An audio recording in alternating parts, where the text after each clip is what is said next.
My favorite place to visit when I was a kid was my grandparents' farmland in Wisconsin. We visited often because they only lived a couple hours away from us and we would typically spend the weekend. My grandfather had retired from farming, but he still kept some cows and rented out his fields to a younger local farmer who grew corn there most years. The remaining land is woodland. We often went on hikes to look for deer or other wildlife and to just see the beautiful country which I, as having grown up in the city, craved.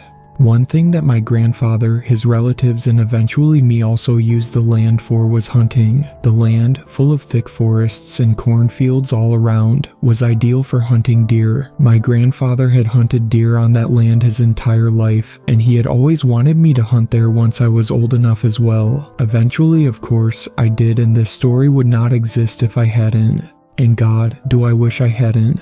I started hunting when I was 13. There was a particular weekend set aside for youth hunters before the main season began. That year, I was set up in an old, broken down wagon that watched over a grass field surrounded by trees on all sides. That day, we hadn't seen any deer until the sun had started to set. That was when I saw the first deer I would ever shoot.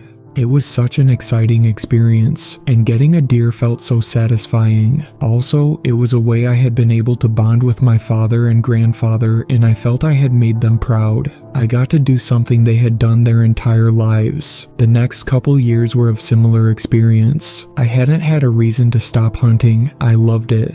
My feelings and excitement towards hunting were quickly killed off after what I experienced during one hunting season. I was about 16, and by this time, I was too old to participate in the youth hunt weekend. I now had to hunt during the same time as everyone else, in the frigid cold middle of November. My grandfather's brothers all hunted on the same land, and there was a sort of agreement that everyone who had hunted the land would take a share of the meat from the deer that anyone got. Everyone also had their sort of designated stands or places they would stay at during the day. We shifted around sometimes, but on this particular day I ended up back in the wagon stand I had been in previous years. I hadn't seen a single deer all day, and sitting around freezing my ass off really killed the thrill of it all. I heard gunshots on and off all day, mostly very distant ones.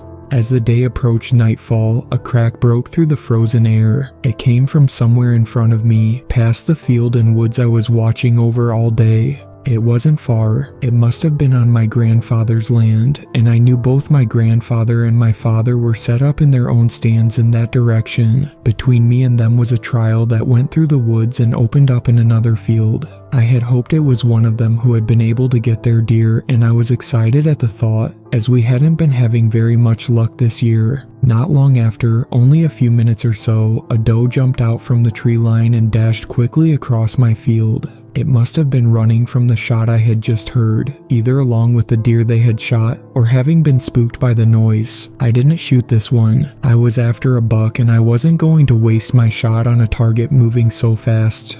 I hunkered down and waited to see if a buck would come out before nightfall. I was much more on edge and excited at the possibility now. I had heard a very close gunshot and finally seen a deer. Unfortunately, my buck never came and I was left empty-handed. Disappointed, I gathered my things, climbed out of the wagon, and made the long, cold walk back through the darkness. I had to take the cow's path from the pasture up to the bar that sat across from my grandparents' house. This required walking on mud and manure that was luckily frosted over and too hard for me to sink into. I eventually made it back to see my grandfather and father outside. They were hooking up a small trailer to a four-wheeler. We exchanged our accounts of how our hunting went, and I told my dad that all I had seen was the single doe from a while earlier. He let me know my grandfather was the one who fired the shot earlier and had gotten himself a nice buck. However, it ran far and they had spent hours tracking it. He said that they did find it, and he asked if I would come with and help pick it up.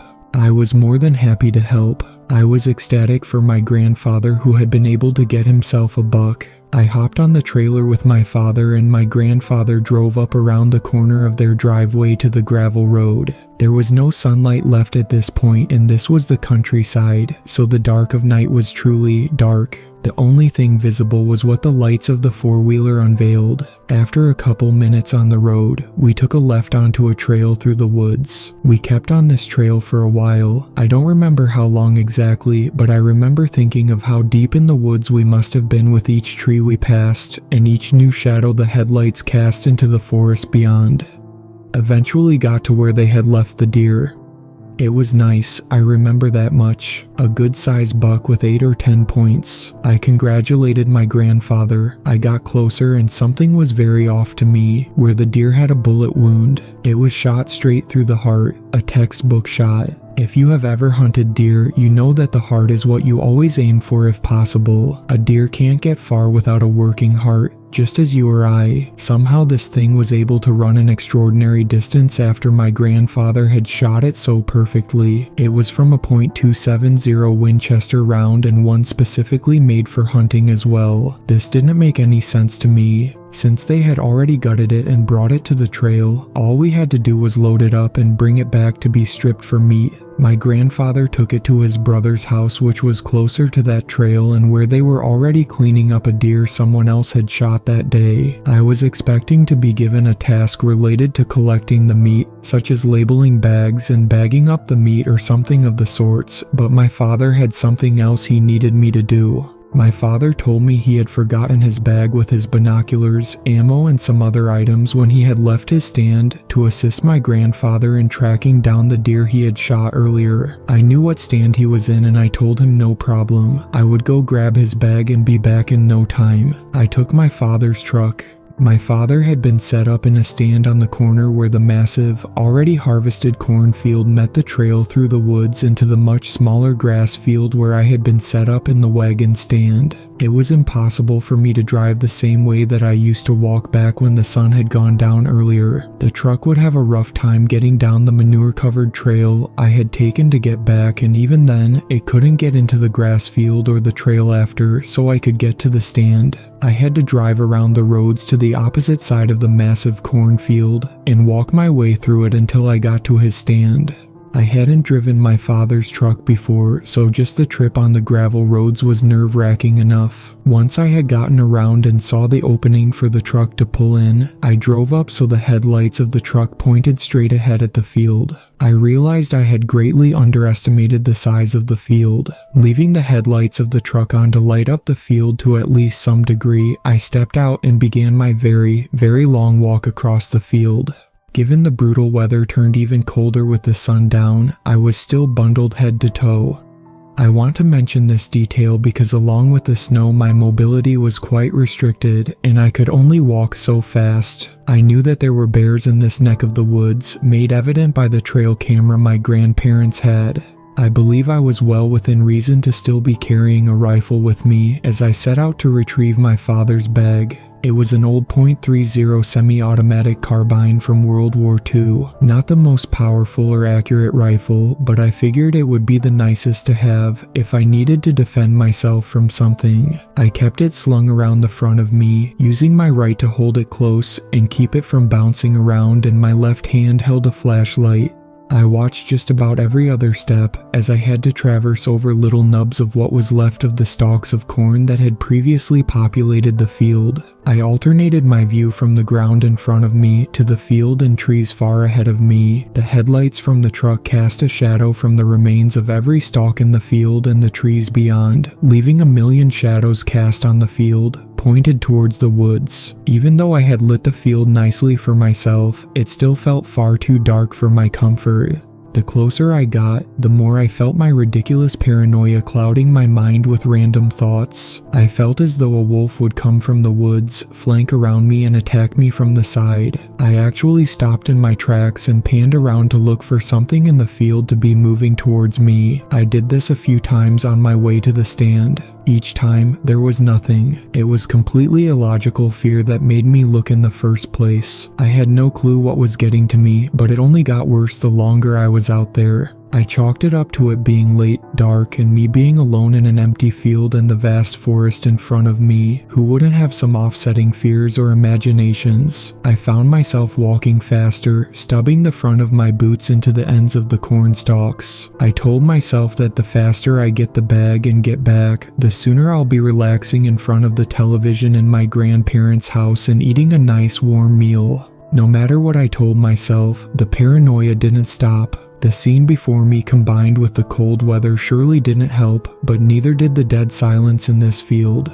Everything felt so dead out there. I couldn't hear anything but the snow beneath me as my boots as I took each step. Not so little as a gust of wind accompanied me. As I took another step, I could feel my foot pushed right back up as something moved beneath it quickly. The snow from the ground blew up like a landmine and something sprung from the ground. I shrieked like a child and jumped back, nearly tripping over the broken stalks behind me. As I did so, a rapid fluttering noise came from whatever it was that had risen from the snow. My paranoia felt horrifyingly justified, but only for a moment as I quickly saw what it really was, a bird. What made me think I was being attacked by some monster in the snow was just a bird. What the hell was it doing? What type of bird burrows in a cornfield in the middle of winter like this? I calmed myself and began walking again, letting a brief laugh at myself before once again the paranoia settled back in. More images crowded my head, an angry bear charging out of the woods to maul me to death, some sort of weird serial killer stalking me from the trees before coming out to chop me up. As quickly as I could shake these ridiculous scenarios I was making up left and right in my head, I could not dismiss the feeling of eyes. The feeling like something was watching me felt all too real. It could have been anything, an owl, a rabbit, maybe even a deer. The thought that there was probably a creature of some kind watching me out in the woods that lay ahead of me was one that would not leave me. As I approached the stand, I slowed my pace and pointed the flashlight ahead, at the base of the stand and the trail beyond. This is where the reach of the headlights seemed to end. The trail and woods on either side were too dark to see. Nonetheless, I approached the stand. Still, I was cautious of all the terrors I told myself could be hiding in the trees. I approached the makeshift ladder for the stand. The build of it overall was quite nice. A wooden watchtower would be the best way to describe its appearance. It was about 15-20 feet tall and had a nice sort of bucket at the top, more than big enough for a couple hunters to sit comfortably for a day. I flung the rifle to my back and clicked off the flashlight before putting it in my left coat pocket, but as I did so, I noticed something on the ground. The snow was depressed in a round sort of ball shape. I pulled my light back out and clicked it on. I thought I could tell what I saw looking at, but in my head, I told myself I must be confused. I was only more confused when I clicked the flashlight back on. This mark in the snow resembled a deer track, but it couldn't have been, at least that's what I told myself at the time. It wasn't possible. I was standing beside it but rotated my left foot to be parallel. This thing was nearly as long as my boot. Impossible. Was there a moose in these woods? It was definitely possible, however, extremely unlikely. Was the track from a moose even this large? As one can imagine, this only heightened my paranoia. I quickly glanced around me to see if by some off chance whatever left that was still nearby. Again, I hadn't seen a thing. I put the flashlight back in my pocket and made my way up the ladder. Sure enough, my dad's bag was sitting right at the top. I climbed my way up and into the little nest. I wanted to make sure he didn't leave anything else lying around, because there was no way in hell I would bring myself to make another trip out here tonight. There wasn't anything, so I zipped up the bag and slung it around my left shoulder, adjusting to make sure I could still get the gun around to my front and that nothing was tangled. I felt some sense of relief wash over me as the trip was half over. I just had to get back now. Being up in the stand gave me a sense of safety, something I wanted to hold on to. This made it hard to leave, but again I told myself it was just best to get this over with. I carefully swung myself around and got a good foothold on the top rung of the ladder and lowered myself to make the descent. It was then that I first heard it. A hysterical laugh burst out from behind me. I became as stiff as a board before quickly collapsing back into the stand from the ladder, rolling around to look behind me. My heart felt as though it would break through my ribs as I began hyperventilating. Wide-eyed and rifle raised, I looked around on the ground below to see who the hell made that noise. The laughing, which had felt close already, I now realized was far off, but approaching. Somewhere to the right, out in front of the stand and in the woods. I ducked beneath the boards of the stand, so I could just barely see above them, to the trail on the right. What broke from the tree line made my panicking heart shut down and sink into my chest. Emerging first was the blue and red hat, one of those jester-looking ones. The upper body was covered in a blue and red striped outfit, torn at the ends of the sleeves and at the legs. A clown. The detail that chilled me the most was its legs. The legs of a deer. It had to have been no less than 20 feet tall, and yet it was frightfully quiet. It didn't make a loud crunch in the snow as it passed, it didn't break any tree branches, and despite its immense size, it didn't shake the ground as it ran. This immense abomination was able to move dreadfully quiet. The only thing that made its presence apparent was the giggle it couldn't seem to stop. It darted across the trail and into the dark woods beyond. I couldn't make out its face because of the distance between us. I sunk into the stand, with the rifle now clutched and held tight as I tried to wrap my head around what I had just seen. Why, oh God, why a clown? I hated clowns, they absolutely terrify me. Why here, in the woods, in the middle of the night in November? This wasn't possible. It had to be some sort of nightmare, I assured myself. But I was awake, this was real. All I could do was sit still and try to make sense of it.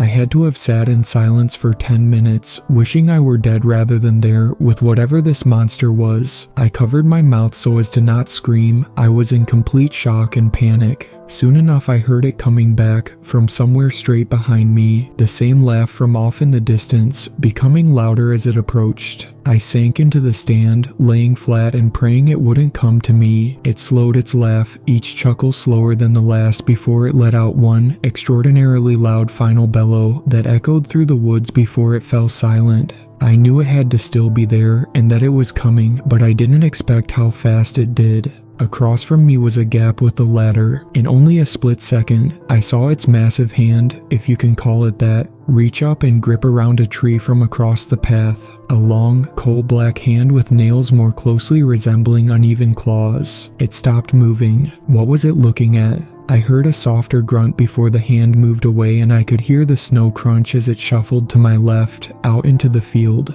I heard another short giggle come from the field. I slowly got onto my knees and shuffled in the stand to the edge where I could poke my head over and see. I saw it, standing still in the field, staring at the headlights of the truck, just like a deer might be caught in them. I could also see the thing in better lighting now. Getting a look only made it worse. I saw a massive cloud of breath escaping its lungs lit up by the light from the truck. Its head bobbed up and down as its chest filled with air and excreted it. The legs remained still as if they were rooted in the ground. The arms were massive as well. Despite the height of the creature, they hung low. It just stood there for a few minutes and I was left in awe. I noticed there were other deer in the field. About 4 does, a few fawns, and a smaller buck had all walked onto the field with this thing. They carefully observed the truck and headlights, but didn't seem to have any sort of fear towards this horrendous creature standing among them. The deer acted as if it didn't exist, as if it wasn't a threat or was just one of them. It again started laughing with an impossibly deep voice. This still didn't faze the other deer.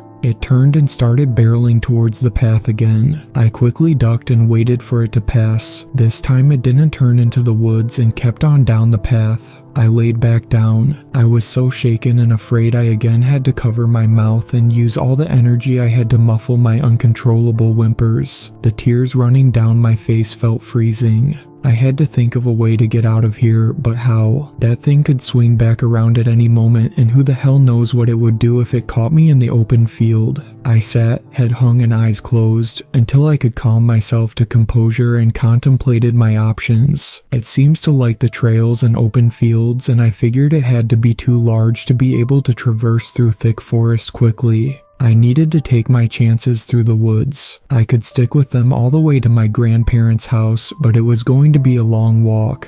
or I could stay where I was. I concluded that this was not an option, of how much I had seen it already, and given that it was tall enough to just look into the stand if it felt curious, staying wasn't safe. I liked this area too much. I made a plan to move once I was calm enough to get down the ladder safely. I thought I ought to sit like I was until then. What felt like moments later, I heard leaves crunch from below. I snapped my head up. I felt drowsy. Had I fallen asleep? Yes, somehow I had. I quickly regained my wakefulness after I reminded myself of the situation I was in. I popped my head back over the edge again to get a quick look. As I was up, I felt something push against the back of my neck, like a light gust of wind. I saw the air come from the sides of my head. It was warm, like a breath. I snapped around and found myself face to face with the monster. It had its demonic hands gripping the corners of the stand and was peering right into it, right at me. I could finally see its wretched face, wrinkly, crusted skin covered in pale white makeup. A long, bright red nose, the shape of a human's but far too large. Eyes black and bright yellow just like a deer. The face looked like it was constructed in the pits of hell and let loose into the world above. The second it realized I was looking back, its smile widened inhumanly wide and its cheeks rose out of twisted excitement. With a row of shining white, sharp teeth and a disgusting black liquid dripping out of its mouth, it began laughing sadistically again, and yet neither the mouth nor the throat seemed to show any movement. I screamed but reacted quickly. I brought the rifle to my shoulder and popped off a round right at its head.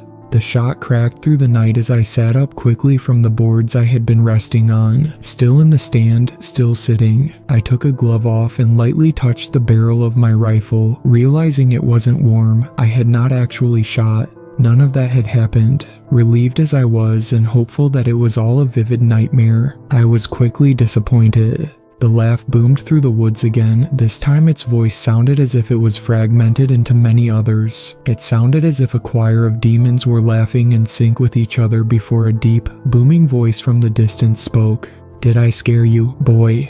Followed by another round of laughter. I had to move now. I retrieved my things and quickly made my way out of the stand, allowing myself to fall the last 6 feet. Picking myself up quickly, I took off into the woods across the trail. I dashed through the trees as quickly as I could, rifle still in hand. I heard the laughter emerge in the trail again behind me. It had reached the stand already. It let out another shrieking bellow into the night, this one much longer and louder than before. It was angry. Even with the distance I had put between myself and it, my ears were in pain after hearing it. I kept on running through the woods. I was surely dead at this point. That thing would find a way to get to me no matter how deep in the woods I ran. I cleared my head of these doubts and focused on just running, my only chance. To my misfortune, it caught up quite fast. No more than a few minutes after I had left the stand and it was on my tail. I didn't hear it sooner because it was as quiet as a deer might be running through the woods would.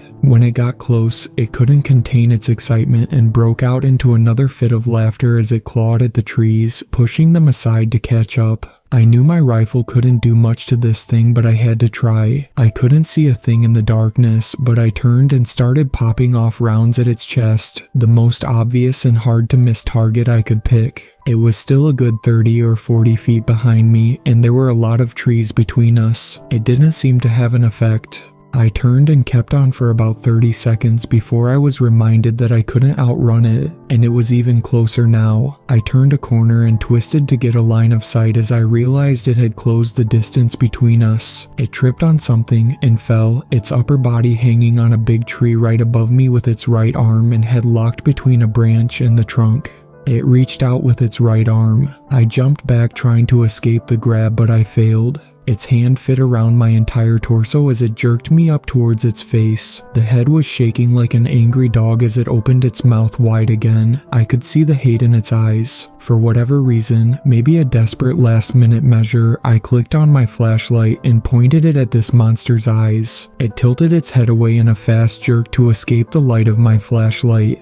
Given this momentary opportunity, I raised the rifle still in my right arm and popped a few more shots off, this time at its head. I was tossed to the ground as it reacted. It fell from the tree and let out a loud, painful cry while covering its face with its hands. This made my ears feel as if they were about to explode. I picked myself back up and took off as fast as I could. Once again, I heard it get up, now crying and screaming in a more human voice as it ran off into the night once again. I just ran as fast as I could and for as long as I could muster, and you best believe I made a good distance running off of that much adrenaline. I only became more excited when I saw lights. They appeared to be some sort of yellow light, like that from headlights on a four-wheeler or car, and I hoped that's what they were. I picked up my past, but then stopped myself in my tracks. When I got close enough to get a clear visual on the light source, my hope turned to even more dreadful confusion. I saw a tent. A tent like you might expect to see from an old carnival. It was striped black and white, up and down. It was round and came to a little point at the top.